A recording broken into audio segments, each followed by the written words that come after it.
Email and Other Communications, presented by Dorothy Arrington. Email is used in businesses to communicate with each other formally. It is usually easier to provide information to a person across the globe. It is typically for people to stay in touch with their email, and they now can sync to their phones for faster response.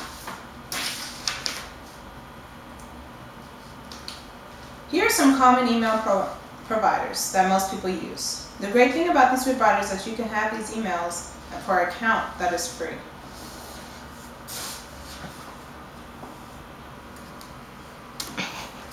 Briefing on how to use email. This first picture should show you how to compose an email under the Gmail account.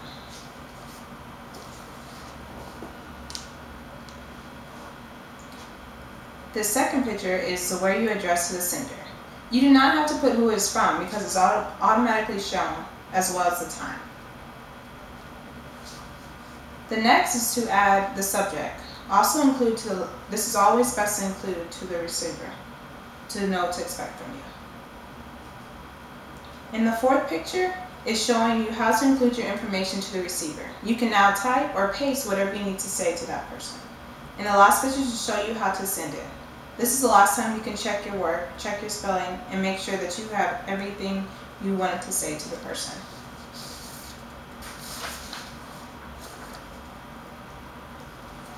Instant messaging. Instant messaging is a type of communication service that enables you to create a kind of private chat room with another individual in order to communicate in real time over the internet. Instant messaging is a service that can be used for businesses as well. Many companies use IMs to keep in contact with partners across the globe rather than email. Here are some common IM providers.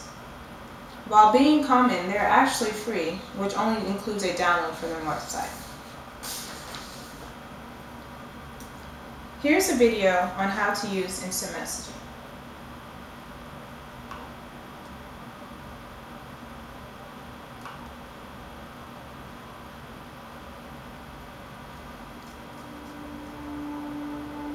Say you've arrived, no matter where you go.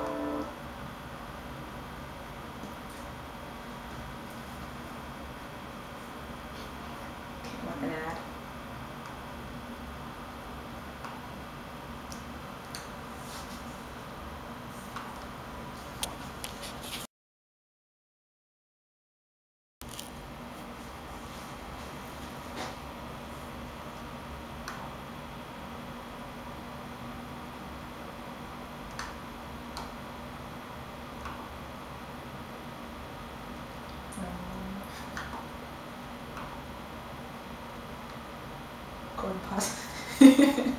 I don't know why it's the format of sending messages back and forth.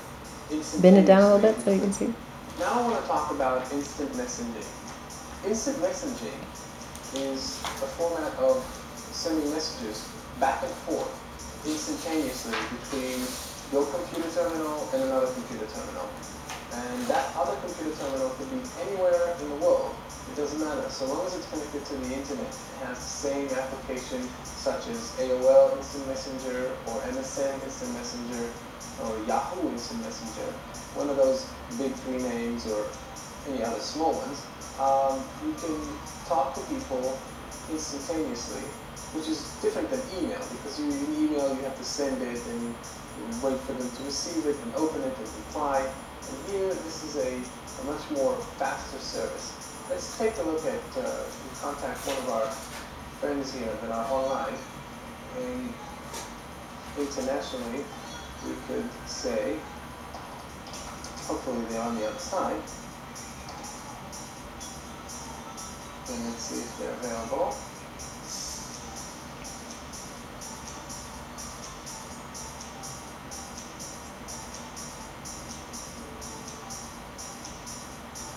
As you can see, the user is writing a message.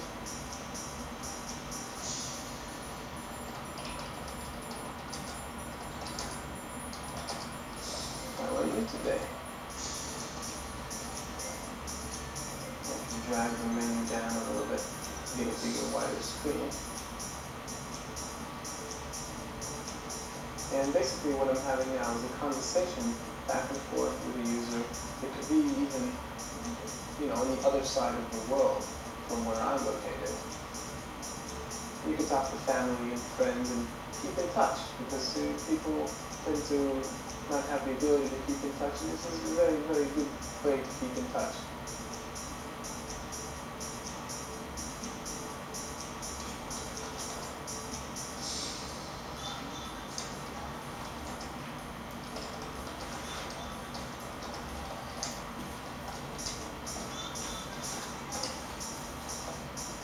See, this is a way that we can communicate back and forth.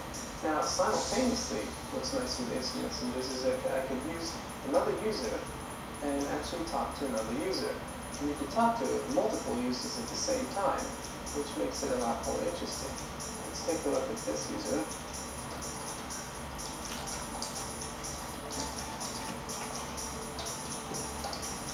And see if they can reply to us also.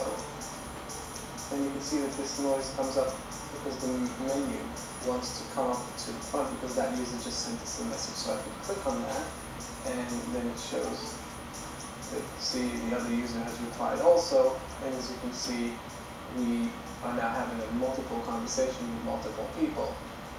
And this is instantaneously, where both these people could be in completely different places on the globe, and we're all having a conversation. So on one side, I'm saying great to this user, and on the other side, I can type great to this user on a completely different side of the world, and they are both receiving this instantaneously. Another thing that's really good about the instant messenger services is that you could actually have voice and video conversations with these. And let's take a look if we can click on a video conversation.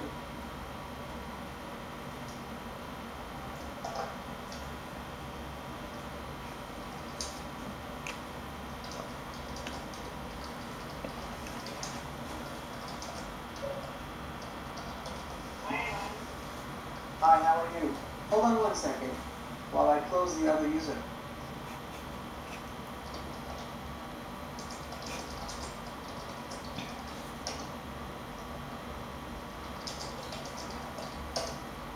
Okay, so as you can see, this is the video area, and you can see it's a very nice screen, and you can see the user on the other end. And this is my area that shows me my camera, as you can see. And here this user is sending me a goodbye message, so we can say goodbye for now and click out of that user. And I will concentrate on the user that we have right now and the video conversation. And hello, how are you? I'm doing well, how are you? Okay. I was just having a conversation on the other side of the globe, and now I'm on the other side of the globe having another conversation, so it's a very, That's great. it's a very great tool. I love the instant messenger, it's a great tool. So how's it on your end of the world? Oh, it's very nice. The weather is cold, but very nice. Would you like me to send you a picture that I just took in Orlando, Florida? Okay, great, sure. So as you can see, that you have the ability to send files instantaneously also. So if you take, let's say, a digital picture of some... Okay, so that was our video. Now I'm going to go back to our slideshow. Texting. Texting is common worldwide. It has the capabilities of instant messaging without the computer. You can take it wherever you go since it is through your phone. Many cellular plans are now including this in their unlimited ranges. Since it is so popular, the price of sending one message has increased from 5 cents to 10.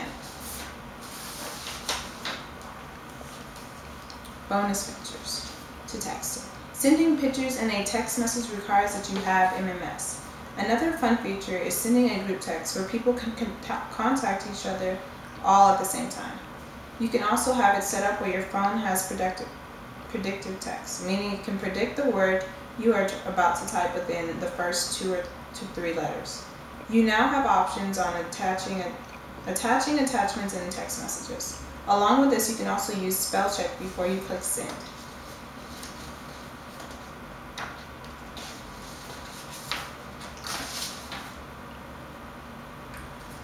And here are my references. Here are all the links. And thank you. Okay, for this presentation, before we start, we want to start with your name and your email address. And if you don't have an email address, we'll be able to make one and create one for you later.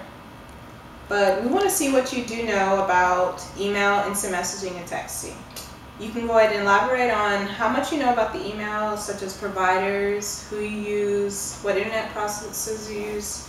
And instant messaging, you can say which providers you use, when do you usually instant message, and who do you instant message. And when you have text messaging, you can say through what cellular devices do you use, and who do you text, and what are your common questions you have about that. And once we have all these collected, we're going to be able to see how much the already knowledge we know and how much we can learn throughout the presentation that we're about to see. And we can have your following questions at the very bottom. You can write those and followed by on the back that we can be able to list. And so once we have those filled out, we'll have those at the end of the presentation to see what we got.